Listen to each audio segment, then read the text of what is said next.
ఆంధ్రప్రదేశ్లో సంచలనం సృష్టించినటువంటి మద్యం కుంభకోణంలో 161 కింద వాంగ్మూలం ఇచ్చినటువంటి పెనికే బ్రదర్స్. ఇప్పుడు ఆ వాంగ్మూలంలో మేము చెప్పనటువంటి అంశాలను కూడా పొందుపరిచారు. కాబట్టి అవి రికార్డుల నుంచి తొలగించండి అంటూ కోర్టులో ఒక పిటిషన్ దాఖలు చేసినటువంటి నేపథ్యంలో ఇంతకీ 161 వాంగ్మూలంలో పెనికే బ్రదర్స్ ముందుగా ఏం చెప్పారు? ఇప్పుడు ఎందుకు దాన్ని రికార్డుల నుంచి తొలగించమంటున్నారు? అసలా ఆ ప్రక్రియలో ఏం జరిగిందనేది మనం పూర్తి స్థాయిలో విశ్లేషణ చేసుకుందాం. ప్రస్తుతం మనతో పాటున్నారు ప్రముఖ రాజకీయ విశ్లేషకులు, ప్రముఖ సీనియర్ జర్నలిస్ట్ డివిఎస్ గారు. సార్తో మాట్లాడదాం. సార్ నమస్తే సార్. నమస్తే. ఆంధ్రప్రదేశ్లో సంచలనం సృష్టించినటువంటి మద్యం కుంభకోణంలో 161 వాంగ్మూలం ఇచ్చినటువంటి పెనికే బ్రదర్స్ ఇప్పుడు తాము ఇచ్చినటువంటి వాంగ్మూలాన్ని రికార్డుల నుంచి తొలగించండి, మేము ఇవ్వని అంశాలను కూడా అందులో ప్రస్తావించారు అంటూ కోర్టును ఆశ్రయించి కోర్టులో ఒక పిల్ వేయడం జరిగింది. ఏంటి సార్ అసలు ఏం జరుగుతోంది? వాళ్ళు ఇంతకు ముందు 161 కింద ఎందుకు వాంగ్మూలం ఇచ్చారు? ఇప్పుడు ఆ వాంగ్మూలాన్ని ఎందుకు రికార్డుల నుంచి తొలగించమని అడుగుతున్నారంటే ఏం చెప్తారు సార్? అంటే మాకు తెలియకుండా రికార్డ్ చేశారు అని ఏమన్నా అన్నారా? ఓకే. అంటే గతంలో అట్లా ఒక పెద్ద మనిషి అన్నాడు.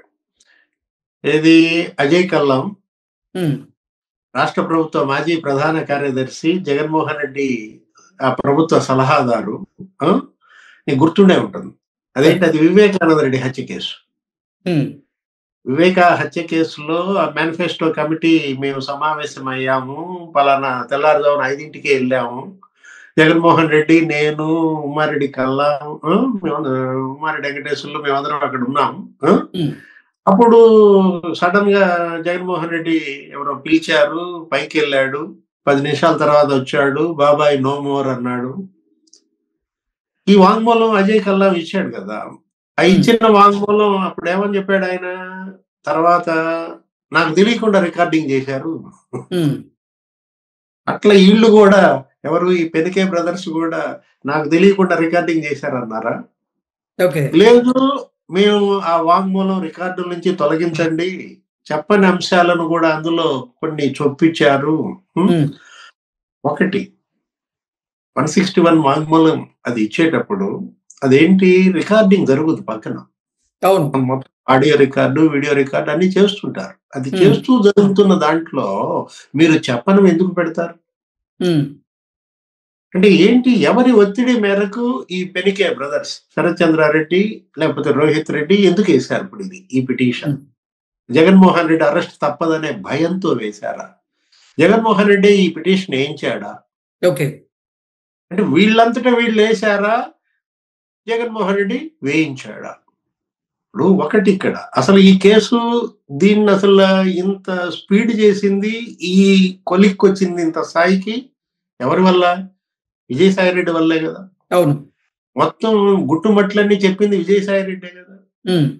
తోడు దొంగలు దొంగతనాన్ని బయట పెట్టారు, అప్పుడు పట్టుకున్నారు ప్రభుత్వం. ఏంటి, తోడు దొంగల్లో ఒకడే దొంగతనం బయట పెట్టాడు కదా. విజయసాయి రెడ్డి ఏంటి, ఆయనకి ఇవ్వాల్సిన డబ్బులేవో ఇవ్వలేదు. ఆయనకు కూడా నెలకేదో ఉంది, వీళ్ళ రేట్లు ఉంటాయి. మిథున్ రెడ్డికి ఏదో నెలకు 5 కోట్లని, లేకపోతే విజయసాయి రెడ్డికి కూడా నెలకు 5 కోట్లని. అప్పుడు మనం చూసాం మీడియాలో కూడా, ఒక ఎంపీకి లేకపోతే ఒకటికి 50 లక్షలని, ఏది ఆ సీఎంఓ ప్రధాన అధికారికి, లేకపోతే ఇంకోటికి 20 లక్షలని ఆ ఓఎస్డికి. ఇట్లా ఉన్నాయి వాళ్ళ యొక్క రేట్స్. దాని ప్రకారం పంపిణీ కొన్నాళ్ళు జరిగింది, తర్వాత ఆపేశారు. విజయసాయి రెడ్డి కోపం వచ్చింది, ఇప్పుడు అవన్నీ బయట పెట్టాడు. ఇప్పుడు శరత్ చంద్రారెడ్డి అసలు ఏంటి, ఆయన వ్యాపారం అరవిందోనా? వీళ్ళ సంస్థ పేరేంటి? అరవిందో. ఏంటి వాళ్ళు, ఫార్మా బిజినెస్? జనం బతికించడానికి మందులు తయారు చేసే కంపెనీలు. జనం చంపే మందుల్లోకి వచ్చారా వ్యాపారం? ఇప్పుడు అదేగా మనకు కనపడుతోంది. ఏది, ఇప్పుడు ఫార్మా బిజినెస్ ఏంటి, మెడిసిన్స్ తయారు చేయడం ఏంటి, లిక్కర్ తయారీలో వీళ్ళ పాత్ర ఏంటి, అక్కడే నీకు అర్థమైపోలా. ఢిల్లీ లిక్కర్ స్కామ్ లో ఈయన అరెస్ట్ అయ్యాడా లేదో చెప్పు. శరత్ చంద్రారెడ్డిని అరెస్ట్ చేశారు కదా ఢిల్లీ లిక్కర్ స్కామ్ లో. అతను అప్రూవర్ గా మారాడు కదా. ఏది, తిహార్ జైల్లో ఉన్నాడు ఇతను కూడా. ఇప్పుడు శరత్ చంద్రారెడ్డి, అసలు పెనికే రోహిత్ రెడ్డి విషయానికి వద్దాం. విజయసాయి రెడ్డి అల్లుడు. అదాన్ డిస్టిలరీ ఎవరిది? అదాన్ డిస్టిలరీ తెలుసు కదా నీకు. అదాన్ డిస్టిలరీ 1450 కోట్లు ఏమో అన్నయ్య వాళ్ళ దగ్గర మొన్న ఆ మద్యం దానికి ఇచ్చిన ఆర్డర్ అసలు ఉందా ఆ డిస్టిలరీ? అంటే కాగితాల్లో ఉందా? ఇప్పుడు భూమి మీద ఉందా? అంటే లేని డిస్టిలరీని గాల్లో సృష్టించి ఉన్న డిస్టిలరీలని కబ్జా చేసి ఇక్కడ మందు తయారు చేసి అదాన్లో తయారు చేసినట్టుగా చూపించి బిల్లులు అదాన్ ద్వారా తీసుకుని 1450 కోట్లు గవర్నమెంట్ ఎక్స్చెక్కర్ బొక్క పెట్టారు. అదేమంటే జగన్మోహన్ రెడ్డి ప్రెస్ మీట్లో ఏమైనా మాట్లాడతాడు, లేకపోతే వాళ్ళ మంత్రులు ఆయన కింద పనిచేసినటువంటి వైసీపీ వాళ్ళు ఎవరు మాట్లాడుతుంటారు? అసలు చంద్రబాబు హయాంలో ఇచ్చిన డిస్టిలరీలు తప్ప జగన్ ఒక డిస్టిలరీకి కూడా పర్మిషన్ ఇవ్వలేదంటాడు. పర్మిషన్ ఇవ్వాల్సిన అవసరం ఏంటి? ఉన్న డిస్టిలరీలన్నీ కబ్జా చేసి పారేశాడు. ఓకే. ఇప్పుడు ఎస్పీవై డిస్టిలరీ శ్రీధర్ రెడ్డి బెదిరించారు పాయింట్ బ్లాంక్ లో కబ్జా. అసలు లీలా డిస్టిలరీ కబ్జా, తమిళనాడుది. మీ మనిషినే ఎవరినో ఒకరిని 35,000 జీతగాడిని తీసుకొచ్చి వాడిని పెట్టారు, ఆ పురుషోత్తం వరుణ్ కుమార్. ఎవడు? Coffee bye. బంజారా హిల్స్ లో నువ్వు కూడా కాఫీ తాగుంటావు వాళ్ళ రెస్టారెంట్ లో. అంటే ఆ పురుషోత్తం వరుణ్ కుమార్ వాడిని తీసుకొచ్చి ఏపీ లీలా డిస్టిలరీ ఇన్ఛార్జ్ అని పెట్టి పారేశారు. ఎంత? 500 కోట్లు. దానికి ఇచ్చిన ఆర్డర్స్ చెప్తున్నాను, గవర్నమెంట్ ఖజానాకి పెట్టిన బొక్క గురించి చెప్తున్నాను. అరే అదాన్ డిస్టిలరీ ఎవరిది? లీలా డిస్టిలరీ ఎవరిది? అదేంటి ఎస్విఎస్ షుగర్స్ అండ్ బెవరేజెస్ ఎవరైనా జయరాముడు, నల్లప్ప, ముత్తప్పని బెదిరించారు. ఏది? 400 కోట్లు బంగారం అడిగారని వాళ్లే సాక్ష్యం ఇచ్చారు కదా. ఇప్పుడు ఈ కేసులో నుంచి ఇప్పుడు వీళ్ళు ఈ కేసు వేయడం ఎందుకు? రేపో మాపో జగన్మోహన్ రెడ్డి అరెస్ట్ అవుతాడు అంటున్నారు. ఇప్పటికే మిథున్ రెడ్డిని అరెస్ట్ చేశారు, చెవిరెడ్డి భాస్కర్ రెడ్డిని అరెస్ట్ చేశారు. సరే, మిథున్ ఏదో ఐక్యరాజ్య సమితికి వెళ్ళి సముద్రపు దొంగల గురించి మాట్లాడాడు. తెలుసా? ఐక్యరాజ్య సమితిలో మిథున్ రెడ్డి ప్రసంగం ఏ సబ్జెక్టు? సముద్రపు దొంగల వల్ల ప్రపంచానికి కలుగుతున్న కీడు మీద మాట్లాడుతున్నారు. ఇక్కడ మద్యం దొంగల గురించి మనం మాట్లాడుకుంటున్నాం. ఈ నెల ఐక్యరాజ్య సమితిలో సముద్రపు దొంగల గురించి మాట్లాడుతున్నాడు. సరే, అది వేరే ఎపిసోడ్. ఇప్పుడు సీఎంఓ అప్పుడు కార్యదర్శిగా పనిచేసింది ఎవరు? ధనంజయ రెడ్డి అరెస్ట్. లేకపోతే ఎవరు? Krishnamohan Reddy OSD arrest. బాలాజీ గోవిందప్ప మీ cement factory finance director arrest. కాకపోతే డిఫాల్ట్ బెయిల్ ఇచ్చారు, కాదంటలేదు. ఇప్పుడు అంటే డిఫాల్ట్ బెయిల్ వాళ్ళ ముగ్గురికి ఇచ్చేసరికి బెసికింది వ్యవస్థ, కొద్దిగా బీటలు వస్తున్నాయి అనుకున్నారా? ఓకే. మిథున్ రెడ్డి పాస్పోర్ట్ ఇచ్చేసేసరికి, ఐక్యరాజ్య సమితి వెళ్ళేసరికి ఓహో కొంచెం సందు పెరిగింది, కాలు పెట్టచ్చు అనుకుంటున్నారా? అంటే ఏంటి? వ్యవస్థ డొల్లతనంతో ఈ దొంగల ఆటల మనం అంటోంది అదే. దర్యాప్తు వ్యవస్థ డొల్లతనమా, న్యాయ వ్యవస్థ డొల్లతనమా? అంటే డొల్ల వ్యవస్థతో దొంగల ఆటలు ఎంత ఇదిగా ఉంటాయనే దానికి నీకు ఈ కేసే ఒక క్లాసికల్ ఎగ్జాంపుల్. చెడు కూడా ఆడుతున్నారు. కబడ్డీ కబడ్డీ కబడ్డీ కబడ్డీ కదే. ఇంకేముంది? నేను చెప్పేది ఏముంది? జగన్మోహన్ రెడ్డి మామూలు కబడ్డీ ప్లేయర్ కాదయ్యా. ఏది ఎంత ఛాంపియన్, కబడ్డీ ఛాంపియన్నో సిబిఐని అడిగితే చెప్తారు, ఈడీని అడిగితే 13 ఏళ్లుగా బెయిల్ పై ఉన్న చెడుగుడి ఛాంపియన్ ఎవరు? మన జగన్మోహన్ రెడ్డి. 3,300 వాయిదాలు ఎగ్గొట్టినటువంటి చెడుగుడి ఛాంపియన్ అన్నమాట. ఇంకెన్నాళ్ళలో ఈ చెడుగుడు. ఒకటి ఇక్కడ దీంట్లో నువ్వు చూడాల్సింది కృష్ణ, ఇప్పుడు ఇదేంటంటే ఇది 4 ఎపిసోడ్లుగా చూడాలి. ఏపీ లిక్కర్ స్కామ్ 4 ఎపిసోడ్లు. ఒకటి ముడుపులు వసూళ్ళు, 3,600 కోట్లు వసూలు చేశారు. రోజుకు 2 కోట్లు అని చెప్పి ఏదో టార్గెట్ పెట్టుకుని నెలకు 60 కోట్లని 3,600 కోట్లు. ఇది ఫస్ట్ ఎపిసోడ్. సెకండ్ ఎపిసోడ్ ఏంటి? డిస్టిలరీలు కబ్జా.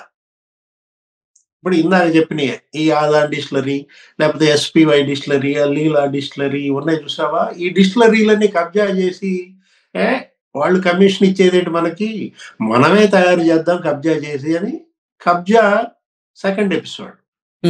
సరే, ఆ కబ్జా మందు అది ఉన్నది తయారు చేసి అమ్ముతుంటే వీళ్ళకి ఇంకా దావాతిని సాలలేదు. ఇప్పుడు థర్డ్ ఎపిసోడ్ ఏంటి, జే బ్రాండ్స్. ఓకే. ఏది అదేదో పేర్లు ఉంటాయి. ఆయన ఎవరో డాన్స్ డైరెక్టర్ కూడా చనిపోయాడు. అప్పుడు ఏంటి, హైదరాబాద్ లో బ్రహ్మాండంగా తాగిన ఆయన రాకేష్ మాస్టర్ ఏంటి బూమ్ బూమ్ అన్నాడు. విశాఖపట్నం వెళ్ళాడు, బూమ్ బూమ్ టేస్ట్ చూస్తా అన్న ఏదో అతను వీడియో కూడా చేశాడు, డమాల్. అంటే ఎలాంటి బ్రాండ్స్ వీళ్ళు ఉత్పత్తి చేశారు ఈ డిస్టిలరీల్లో అంటే, ప్రెసిడెంట్ మెడల్, లేకపోతే పవర్ స్టార్, లేకపోతే అమరావతి, 3 క్యాపిటల్స్. వీళ్ళకి ఎవరి మీద ఖర్చు ఉంటే వాళ్ళ పేరు పెట్టి పారేశారు ఆ బ్రాండ్కి. జనంతో తాగిచ్చారు. అరే, 1 కుటుంబాలు నాశనం అయినాయి కృష్ణ. ఏది 45 లక్షల మంది కిడ్నీస్ దెబ్బతిన్నాయంట, 52 లక్షల మంది లివర్ దెబ్బతిన్నాయి. మనం చెప్తోంది ఏంటిది, మెడికల్ అండ్ హెల్త్ రిపోర్ట్స్.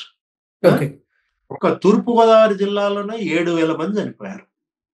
అంటే మొత్తం 13 జిల్లాలు ఆ లెక్కలు లెక్కేసుకో, 90 లక్షల మంది చనిపోయిన పరిస్థితి. అలాంటి కేసు ఇది. ఈ కేసు ఇప్పుడు 4వ ఎపిసోడ్ ఏంటి, ఇప్పుడు దాకా 3 ఎపిసోడ్లే నీకు చెప్పాను, మర్చిపోయా మళ్ళా. 4వ ఎపిసోడ్ నకిలీ మద్యం. ఈ నకిలీ మద్యం కేసు వేరు కేసు కాదు, అక్కడే పొరపాటు పడుతున్నారు. దీంట్లోనే అంతర్లీనమంటారా? ఏది ఏపీ లిక్కర్ స్కాము, దాని పరాకాష్టే నకిలీ మద్యం అన్నమాట. అంటే ఏంటి, తొండ ముదిరి ఊసర వెళ్ళైనట్టుగా నకిలీ మద్యం కూటమి ప్రభుత్వం వచ్చిన తర్వాత ఉత్పత్తి చేసింది కాదు. ఇది 2020. ఏది జగన్మోహన్ రెడ్డి సీఎం అయిన మరుసటి ఏడాది నుంచే బిగిన్ చేశారు. జోగి రమేష్ ఆయన ఒక జిల్లాకి డీలర్ అంతే. సార్, 161 కింద వాంగ్మూలం ఇచ్చినటువంటి ఏదైతే ఉందో స్టేట్మెంట్, దాన్ని రికార్డులోంచి తొలగించండి అంటూ ఇప్పుడు శరత్చంద్రారెడ్డి ఆయన బ్రదర్ కూడా కోరుతున్నటువంటి నేపథ్యంలో ఏం జరగబోతుందంటారు దీంట్లో? తొలగించండి, ఎవరొద్దన్నారు? వాళ్ళు ఏం చెబితే చేయండి. ఇప్పుడు వ్యవస్థని శాసించే పరిస్థితికి నిందితులు చేరారా? మనకు అదే కనపడుతోంది. ఏది ఇవాళ సిస్టమ్ని ఎవరు కంట్రోల్ చేస్తున్నారు నువ్వు చెప్పు. ఏది ఇవాళ దర్యాప్తు వ్యవస్థను కానీ, పోలీస్ వ్యవస్థను కానీ, లేకపోతే ఈ న్యాయ వ్యవస్థను కానీ కంట్రోల్ ముద్దాయిల చేతుల్లోకి వెళ్ళిపోయిందా? అది ఇవాళ దుష్పరిణామం, అది ఇవాళ చేటు, ఇవాళ వ్యవస్థ యొక్క డొల్లతనం అన్నమాట. ఇప్పటికైనా వ్యవస్థ మేల్కోవాలి. ఏది ఎక్కడ పొరపాటు జరుగుతోంది, ఎక్కడ లొసుగులు ఉన్నాయి, వాటిని పూడ్చుకోకపోతే, వాటిని దిద్దుకోకపోతే ఏముంది, చెడుగుడు చెడుగుడు చెడుగుడు, కబడ్ కబడ్ కబడ్ కబడ్. Okay sir, thank you so much. నమస్తే.